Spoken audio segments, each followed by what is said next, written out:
নির্দিষ্ট ছিল। হে নবী, তুমি এদের মুসার ঘটনা শোনাও। যখন মুসা তার খাদেমকে বলল, যতক্ষণ পর্যন্ত আমি দুটো সাগরের মিলনস্থলে না পৌঁছব ততক্ষণ পর্যন্ত আমি আমার পরিকল্পনা থেকে ফিরে আসব না। যদি আমাকে এজন্য দীর্ঘ সময় পর্যন্তও চলতে হয় তবু আমি চলতে থাকব। যখন তারা উভয়ে সেই প্রত্যাশিত দুটো সাগরের সঙ্গম স্থলে এসে পৌঁছল তখন তারা উভয়ই তাদের খাবারের জন্য রাখা মাছটির কথা ভুলে গেল। সে মাছটি ছুটে গিয়ে সুড়ঙ্গের মতো একটি পথ করে সহজেই সাগরে চলে গেল। যখন তারা আরো কিছু দূর এগিয়ে গেল তখন সে তার খাদেমকে বলল, এবার আমাদের নাস্তা নিয়ে এসো, আমরা আজকের সফরে সত্যি ভারী ক্লান্ত হয়ে পড়েছি। সে বলল, তুমি কি দেখোনি আমরা যখন শিলাখণ্ডের পাশে বিশ্রাম করছিলাম তখন আমি মাছের কথা ভুলেই গিয়েছিলাম। আসলে শয়তানি আমাকে ভুলিয়ে দিয়েছে যে আমি তার কথাটা স্মরণ রাখব। আর সে মাছটিও কি আশ্চর্যজনক পদ্ধতিতে নিজের পথ ধরে সাগরের দিকে নেমে গেল। সে বলল, হ্যাঁ, এই তো হচ্ছে সেই জায়গা যে স্থানটির আমরা সন্ধান করছিলাম। মাছটি চলে যাওয়ার জায়গাই হচ্ছে সাগরের মিলনস্থল। অতঃপর তারা নিজেদের পথের চিহ্ন ধরে ফিরে চলল। এরপর তারা সেখানে পৌঁছলে তারা আমার বান্দাদের মাঝ থেকে একজন পুণ্যবান বান্দাকে সেখানে পেল, যাকে আমি আমার অনুগ্রহ দান করেছি। উপরন্তু তাকে আমি আমার কাছ থেকে বিশেষ জ্ঞান দান করেছিলাম। মুসা তাকে বলল, আমি কি তোমার অনুসরণ করতে পারি যাতে করে আল্লাহ তাআলার কাছ থেকে যে জ্ঞান তোমাকে শেখানো হয়েছে তার কিছু অংশ তুমি আমাকে শেখাতে পারো? সে বলল, হ্যাঁ পারো, তবে আমার সাথে থেকে তা তুমি কখনো ধৈর্য ধারণ করতে পারবে না। অবশ্য এটাও ঠিক, যে বিষয়ে তোমার জ্ঞান সীমার বাইরে তার উপর তুমি ধৈর্য ধরবেই বা কি করে? সে বলল, আল্লাহ তাআলা যদি চান তাহলে তুমি আমাকে ধৈর্যশীল হিসেবেই পাবে। আমি তোমার কোনো আদেশেরই বরখেলাপ করব না।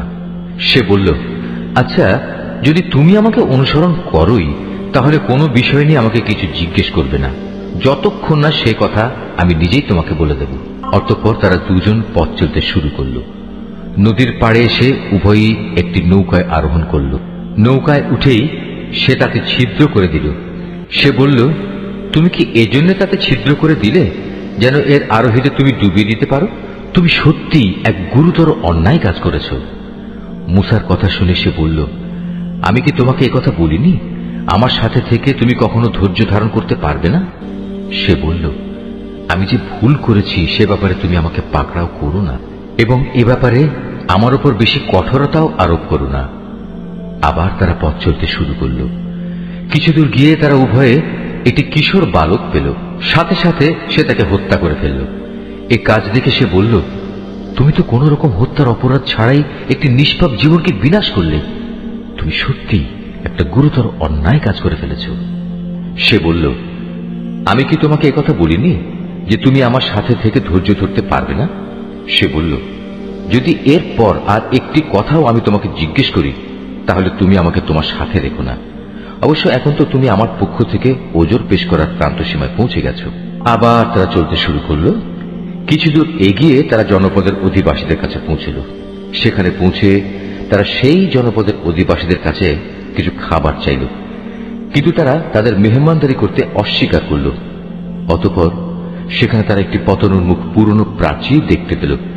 সে প্রাচীরটা সোজা করে দিল। সে বলল, তুমি চাইলে তো এদের কাছ থেকে এর উপর কিছু পারিশ্রমিক গ্রহণ করতে পারতে। সে বলল, বেশ, এখানেই তোমার আমার মধ্যে বিচ্ছেদ হয়ে গেল। কিন্তু তার আগে যেসব কথার ব্যাপারে তুমি আমার সাথে ধৈর্য ধরে থাকতে পারোনি তার ব্যাখ্যা আমি তোমাকে বলে দিতে চাই। প্রথম ঘটনাটি হচ্ছে নৌকা সম্পর্কিত। মূলত তা ছিল কয়েকজন গরিব মানুষের মালিকানাধীন। তারা এটা দিয়ে সমুদ্রে জীবিকা অন্বেষণের কাজ করত, কিন্তু আমি নৌকাটিতে একটা ছিদ্র করে তাকে ত্রুটিযুক্ত করে দিতে চাইলাম, কারণ তাদের সামনে ছিল এমন এক বাদশা যে ত্রুটিবিহীন যে নৌকাই পেত তা বল প্রয়োগে ছিনিয়ে দিত। আর হ্যাঁ, সে কিশোরটির ঘটনা। তার পিতামাতা উভয় ছিল মোমেন। আমি আশঙ্কা করলাম বড় হয়ে সে এদের দুজনকেই আল্লাহর নাফরমানি ও কুফর দ্বারা বিভ্রান্ত করে দেবে। আমি চাইলাম তাদের মালিক তার বদলে তাদের এমন একটি সন্তান দান করবেন যে দিনদারি ও রক্তের সম্পর্ক রক্ষার ব্যাপারে তার চাইতে অনেক ভালো প্রমাণিত হবে। সর্বশেষ ওই যে প্রাচীরটির ব্যাপার, আসলে তা ছিল শহরের দুটি এতিম বালকের। এর নিচেই তাদের জন্য রক্ষিত ছিল গুপ্ত ধনভাণ্ডার। ওদের পিতা ছিল একজন নেককার ব্যক্তি। এই কারণেই তোমার মালিক চাইলেন ওরা বয়ঃপ্রাপ্ত হোক এবং তাদের সে ভাণ্ডার থেকে তারা সম্পদ বের করে আনুক। এই প্রাচীরটাকেই আমি তাদের বড় হওয়া পর্যন্ত দাঁড় করিয়ে রাখতে চেয়েছিলাম। এ ছিল মূলত তোমার মালিকের অনুগ্রহ দ্বারা সম্পাদিত কতিপয় কাজ। এর কোনোটাই কিন্তু আমি আমার নিজে থেকে করিনি। আর এ হচ্ছে সেসব কাজের ব্যাখ্যা যে ব্যাপারে তুমি আমার সাথে থেকে ধৈর্য ধারণ করতে পারছিলে না।